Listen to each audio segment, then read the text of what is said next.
starting players. How much do you feel they can replicate on Thursday? You know, there's nothing like live bullets, but we try the best we can. I think the night practice did it a little bit with the energy in here, which is great. Today does, the joint practices certainly do. Seeing a different defense is important. So there's a few different ways to do it. We would have probably played against Vegas too, just the circumstances didn't allow it, but we're trying the best we can to make sure that when we show up September 11th, that we're ready for what's coming. Do you expect to play on Saturday? At this point, I do not. You never know what could happen, but I don't right now. Do you feel like you have enough volume, as everyone is saying, to go when you face the Packers, if it ended today, or no? Well, I do in the sense that if I didn't, I'd be banging on the table to get in on Saturday. I think we are getting a lot of good work, and felt good about the Niners practices, and we do have 2 more weeks, to continue to lock things in. Do you think the value of preseason has changed for starters at all? There is, because I came in the league in 2012, it did have a different feel to it then in terms of how much guys played.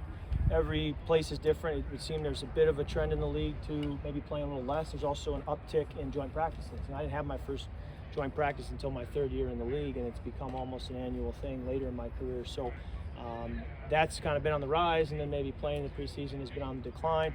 You can't forget we lost Irv Smith last year in Kansas City, and he was going to be a big part of our offense. Many of you were at camp every single day last year and saw the impact he had on our offense in training camp, and then he was gone for the year. So there's a reason for what we're doing.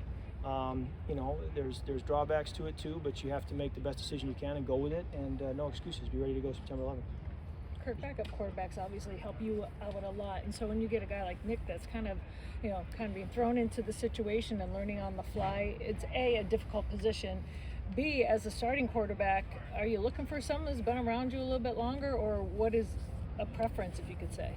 Well, Nick's done a great job already, learning quickly. I mean, it's not easy, and he's done a great job. He's played a lot of meaningful football, and he's a classy guy, and so I think he'll also bring some good experience from where he's been, the place he's been, what he's learned, and I'll be picking his brain probably as much or more than he asks me questions, just to try to learn from him and try to get better as an offense. So, look forward to getting to work with him. When it comes to working through some of the things that weren't going right today, you've done this many times, right, with Adam and Justin. How much does it help that you've done it before with these guys?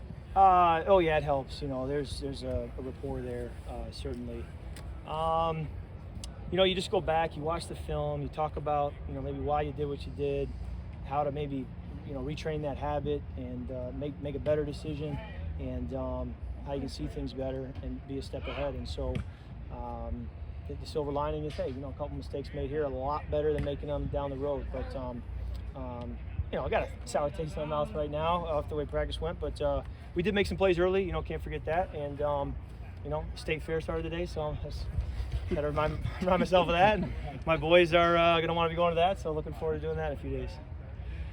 How weird is it to be on the sidelines and clipboarding